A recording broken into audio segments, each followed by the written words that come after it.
बसा.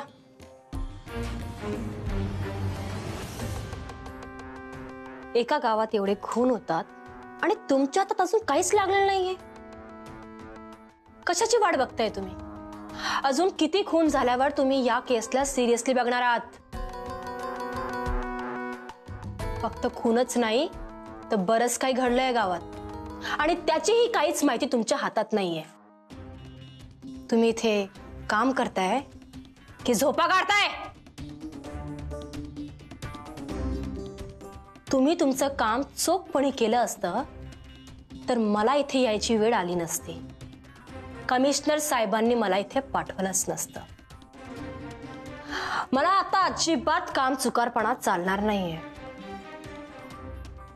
तुमचं पूर्ण कॉपरेशन हवं आहे मला, नाहीतर आमचं तुम्हाला पूर्ण कॉपरेशन असेल मॅम. झालेल्या सर्व केसेसचे मला डिटेल हवेत आणि त्या संदर्भात मला एक स्टेटमेंट हवे आणि तुमच्याकडून मला लेखी हवेत की या केसमध्ये अजून प्रोग्रेस का नाही. मॅम मी ते करण्याचा प्रयत्न करतो मॅम.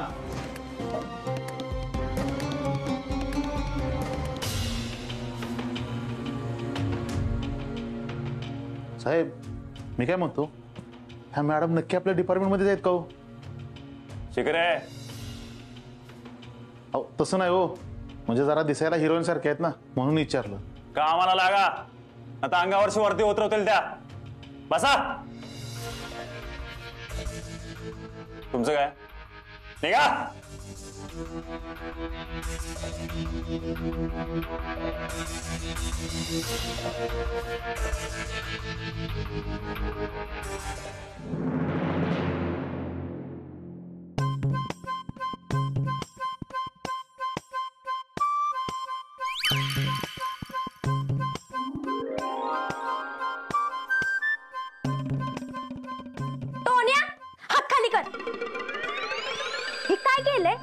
अरे एवढा पसारा त्या भंगारवाल्याच्या दुकानात बी नसतो. मम्मीने जर बघितलं ना तर फुकटचा मार खाशील. आवर लवकर. डिंपल, ए डिंपल, काय र? हा किती पसारा केलाय? मगाशी तर आवरून गेलो तुम्ही. आवर सांगता चल. दिदे कसल्या काळ्या जिभेची आहेस ग तू? वाईस तरी माझ्याबद्दल चांगलं बोलत जा की. चांगलं बोलण्यासाठी चांगलं वागावं लागतंय माणसानं. तू वागते का ग माझ्या संग चांगलं? हा सगळे काम मला सांगते, दिदीला एक बी काम सांगत नाहीस. सांगणार आहे. डिंपल आज सगळ्यांचा स्वयंपाक तू करायचा. हा काय? होय, गरम गरम पुऱ्या आणि खीर बनवायची आहे. मम्मी माझ्या हातनं गोलपुऱ्या होत नाही, तुला माहित आहे ना. असून दे, नाही होऊन दे. मी खातो पण हिलाच मम्मी कामाला लावायचं. आधी पसारावर चल. चल डिंपल. ए मम्मी मला आज लय कंटाळा आलाय ग, उद्या करते ना. आधी स्वयंपाक कर, मग हवा तेवढा आराम कर. ए मम्मी तू आजच का माझ्या मागे लागलीस ग? डिंपल का कशासाठी असं जर केलं ना, उद्याचा सकाळचा बी स्वयंपाक करायला लावी. आता येते का नाही बोल. बनत येऊ. खीर का नावेच गोड बनवू. काय गोड? तुला तर तिखटच खीर खाऊ घालणार आहे मी. डिंपल अशी चिडचिड करणार आहे वय समज. अगं स्वयंपाक करताना मन आनंदी नसेल ना तर पदार्थाला चव येत नसती बघ. ते जर स्वयंपाक करताना मन आनंदी शांत असेल ना तर अन्नपूर्णा उतरती त्यात आणि पदार्थाला चव लागते बघ. त्यामुळे असं चिडचिड करत नको करूस. चल. ठीक आहे, बनत येऊ. आवर पडदेशी. ये इकडं. ही परात घे आणि यातलं पीठ काढ.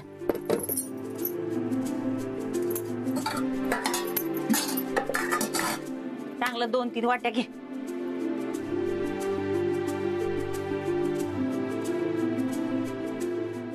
घाल पाणी घाल त्याच्यात. हा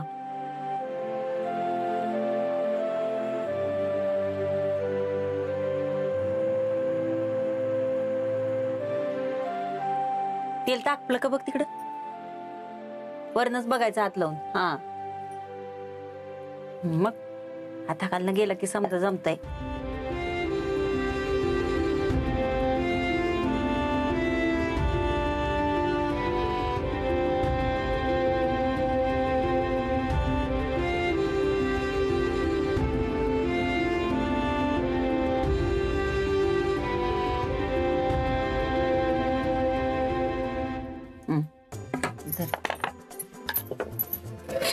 गोळे करून बनवते ते.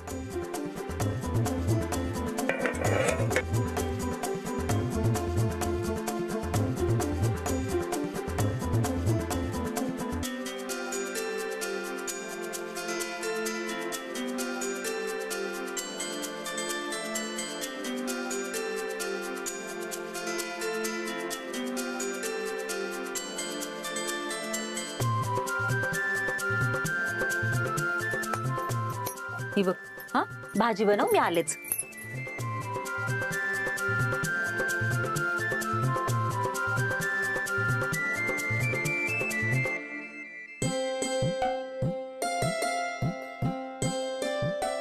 दीदी मला वाज पीठ दे की.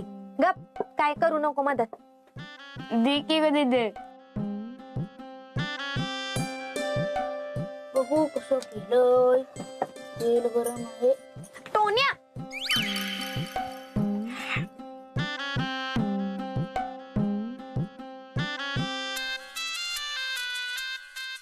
हा झाली पुरी. दीदी ही घे आणि टाक तिकडे तेलात. पुरी होय, चल घेतला.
डिंपल, नाही नाही म्हणता सगळा स्वयंपाक केलास की. थांब, ही बघ, ही ताट वाटी घे आणि आता ताट तयार कर. भजी घाल.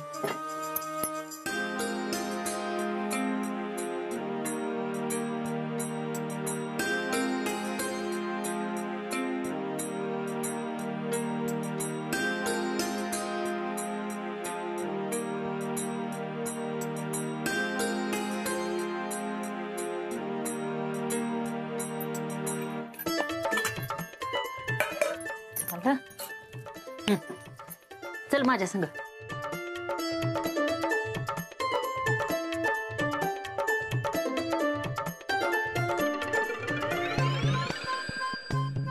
काय काय केलंय.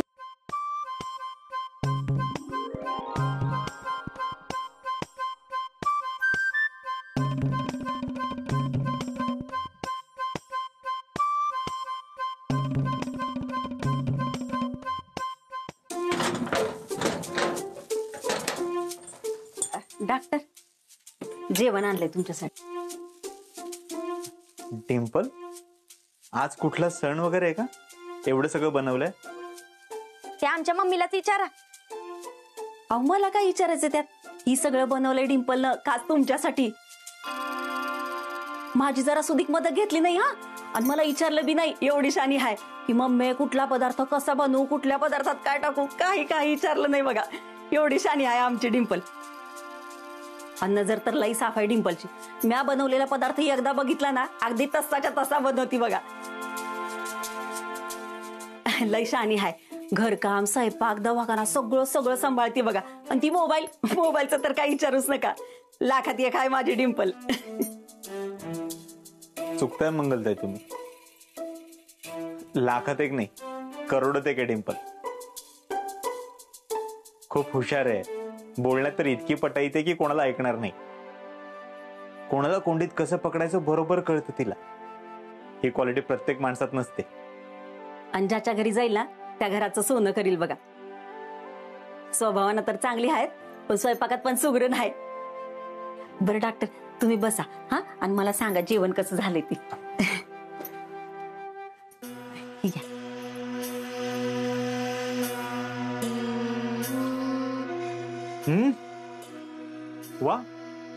छान झालीत भजी.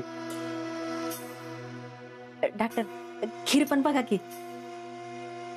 मंगलताई, हे सगळं संपवतो मी, पण थोड्या वेळानंतर, आणि तुम्हाला कळवतो नंतर. बरं बरं, चाल चल ग डिंपल.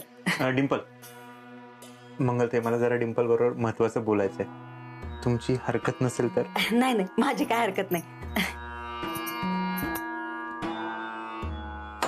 काय चाललंय सगळं? मला काय माहित काय चाललंय. मम्मीने सांगितलं बनवायला म्हणून जेवण बनवलं मी. आणि मंगलताई, तुझं आज एवढं कौतुक का करत होत्या? मला बी तेच कळना झालंय. मला तर या सगळ्याचा ना लय वैताग आलाय. आधी तर फक्त आजीने टोण्या मला सटकलेले वाटायचे, पण आता मम्मी बी त्यांच्यात शामिल झाली. इन लोगों के बीच में रह के ना मैं पागल होने वाली हूँ. हे बघ, तू हो किंवा होऊ नको, पण मला वेड करू नका. पण मला एक कळत नाहीये, त्यांचा विश्वास का बसत नाहीये मी तुला कामावरून काढून टाकलं नाही यावर, म्हणून तर ते सगळं हे करतायत. त्यांना कोणी सांगितलंय?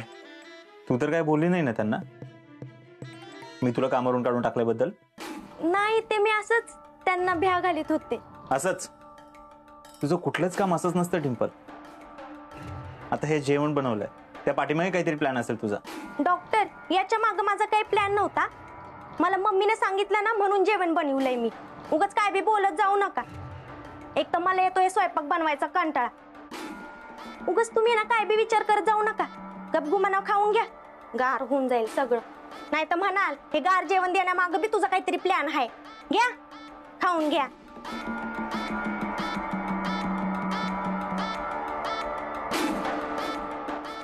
चले की सकाळपासून वाट आणलायस, डोक्याला रात केलीस ते पतूर. साहेब, हे बा कोण आहे? ना ना, तुम्ही म्हणलं होतं का नाही ह्याला घेऊन या, फरफडत घेऊन आलो त्याला इथं. अहो, सकाळपासून 4दा पकडला ह्याला, 4दा साठला घेऊन. रात केली त्याने इथं पोलीस स्टेशनला यायच तोवर. तुम्हाला चौकशी करायची होती ना, घ्या करून चौकशी. हा साहेब, सोडा मला. मी नाही काय केलं, गरीब माणूस आहे मी. ए गप, मला सांग, संजूचा आणि तुझा काय संबंध आहे? त्याने तुला मंजुळाला भेटायला सांगितलं होतं ना? का भेटला होता तुम्ही दोघं? मला खरं खरं सांगायचं, बोल. साहेब, त्यानं खोटं गिराक बनवून मला मंजूकडे नेलं होतं, आणि डॉक्टरांना पण सांगितलं होतं की ती जमीन मी घेतोय. डॉक्टरांना का म्हणून? त्यानं ते काय नाही सांगितलं मला. त्यानं फक्त मला सांगितलं माझी मदत कर म्हणून. आता दोस्त होता म्हणून मी पण हा बोललो, पण माझ्याकडे फुटकी काढी नाही. मी कशाला मंजूर जमीन विकत घेतो? आणि साहेब, जर का खरंच माझ्याकडे पैसे असतं तर मी ती आपशुकून जमीन कशाला विकत घेईन? साहेब, माझ्याकडनं चुकलं ते, पण फक्त मी डॉक्टरांना जे खोटं बोललो. साहेब, सोडा मला, सोडा. अशा चुकीच्या कामात मदत करायला तुला आधी विचार करता येत नव्हता का? ठीक आहे, याचा जबाब लिहून घ्या. ए, बस इथं, या इकडं, बस खाली. बरं झालं साहेब, तुम्ही ह्याला जापला. मला काय वाटतं माहितीये का, खोटं बोलणाऱ्या माणसाची जीभच हसडावी एका फुकीतच.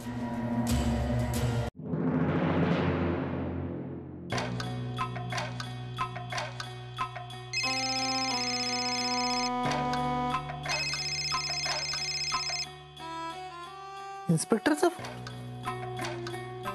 एवढ्या रात्री फोन केलाय म्हणजे नक्कीच काहीतरी पुरावा हाती लागला असेल. बोला ना साहेब. थँक्यू. थँक्यू? कशासाठी? तुम्ही संजूबद्दल शंका व्यक्त केली होती आणि नानाबद्दल सांगितलं होतं, त्यामुळे तपास पुढे जातो आता. आणि नानाने कबूल केलंय की तो खोटा गिराईक म्हणून आला होता. पण साहेब, मला एक कळत नाहीये, संजू सारखा एवढा चांगला मुलगा असं कसं काय वागू शकतो? त्याचा याच्या पाठीमागे नक्कीच काहीतरी स्वार्थ असेल. म्हणजे बघा ना, मंजुळाची जमीन मी विकत घेणार होतो, ती विकायलाही तयार होती. गावात तिच्या जमिनीबद्दल इतकं वाईट पसरलं होतं तरीही मी ती जमीन विकत घ्यायला तयार होतो. पण मग संजू तरीही गिऱ्हाईक का शोधत होता? याचा अर्थ नक्कीच काहीतरी स्वार्थ होता त्याचा. मला वाटतं मंजूला याचा सुगावा लागला असणार, म्हणूनच संजू पसार झालाय. आता मंजूही नाही आणि संजूही नाहीये, मग आपल्याला कसं कळणार? कळेल कळेल, लवकरच कळेल. आता ही माहिती मिळाली आहे, पुढची पण माहिती मिळेलच. मला खात्री आहे इन्स्पेक्टर साहेब, या अपघाताच्या पाठीमागे ज्याचा कोणाचा हात आहे त्याच्यापर्यंत तुम्ही नक्की पोहोचा. हो नक्कीच. इन्स्पेक्टर साहेब, तुम्हाला या प्रकरणासाठी ऑल द बेस्ट. थँक्यू. साहेब डॉक्टर आहेत ना, देव माणूस आहेत हो.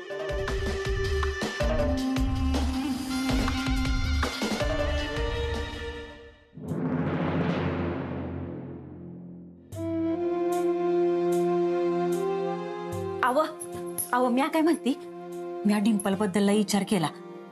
डॉक्टरांशिवाय दुसरं चांगलं स्थळ मिळू शकत नाही तिला. अगं मंगल, काय बोलतीस तू हे? हा, काय बरळती का काय? आणि डॉक्टरचं आणि टिम्पलचं लगीन कसं शक्य आहे? त्यांचा विचार मनातून काढून टाक बरं. का बरं? हा, काय कमी आहे त्यांच्यात? चांगलं कमवत्यात, दिसायला चांगलं आहे, आणि त्यांच्याशी लगीन लावून दिलं ना, आपली पोरगी आपल्या डोळ्यात देखत राहील, आणि ती बी हातभार लावालच की त्यांना. आणि उद्या पोरं सोरं झालीच तर मी हाय सांभाळायला, तिचं काम चालूच राहील की. मंगल, कुठून कुठं पोहोचलीस तू? का नको पोहोचू? अहो, माझ्या डोळ्यात दिखस असं स्पष्ट दिसतंय. मी काल राज्याला डिंपलनी बनवलेलं जेवण घेऊन गेले डॉक्टरांना. हा, मी काय म्हणलं त्यांना, माझी पोरगी लाखात एक आहे. तर काय म्हणलं माहितीये का, करोडोत एक आहे, करोडोत. म्हणजे त्यांना आवडते की नाही आपली डिंपल. जरा बोलायला लाजतात. त्यांना काय वाटत असेल, ती आवडतं का नाही आपल्याला, म्हणून आपणच विचारायचं. मंगल, हा सगळा तुझ्या मनाचा कारभार चाललाय. डॉक्टर आपल्या डिंपलकडे त्या नजरेने बघतच नसते. ऐक माझं, शहाणी असतील तर डॉक्टरांना विचारायच्या भानगडीत पडू नकस. का नको करू? हा, माझ्या पोरीच्या भविष्याचा प्रश्न आहे, आणि तुम्ही नका लय टेन्शन घेऊ. हा, आता तुम्ही बघाच मी काय करते ती. मंगल, मंगल, अगं ऐक तरी.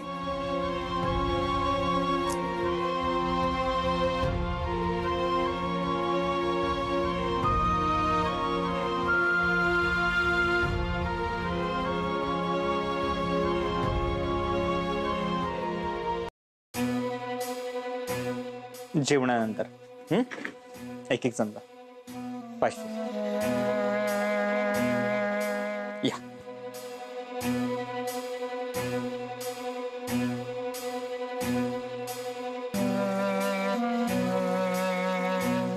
या बसा. नमस्ते डॉक्टर. नमस्कार.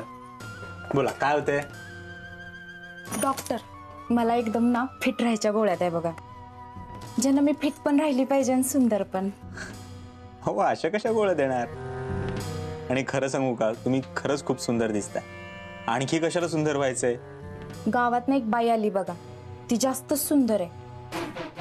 मग आता नवऱ्याला घरात ठेवायचं म्हणजे मला बी तिच्यापेक्षा जास्त सुंदर दिसायला लागणार ना. कोणती बाई? गावात नवीनच आली. गावातल्या समध्या माणसासनी नुसतं येड लावले. ही तुकडी तुकडी कपडे घालते. आता गावात पोरं आहेत, तरण्या ताट्या पोरी आहेत. हो, फारच सुंदर दिसत का त्या? अहो डॉक्टर, आजच बघितले मी तिला. त्या रसगुल्ल्याला असं रसमलाईतनं काढल्यावानी दिसती. हे उचपुरी आहे आणि फिगर पण लय भारी आहे. पण डॉक्टर, मी पण काही कमी सुंदर नाही ना. डॉक्टर बोला ना. हा, पण त्याच बाईविषयी बोलतायत का? डॉक्टर, डॉक्टर, मी पण काही कमी सुंदर नाही ना. हो ना डॉक्टर? हो, तुम्ही सुंदरच आहात. मी क्रीम देतो. रात्री झोपण्याआधी स्वच्छ चेहरा करून त्याला 500 रुपये. हे घ्या डॉक्टर. येऊ.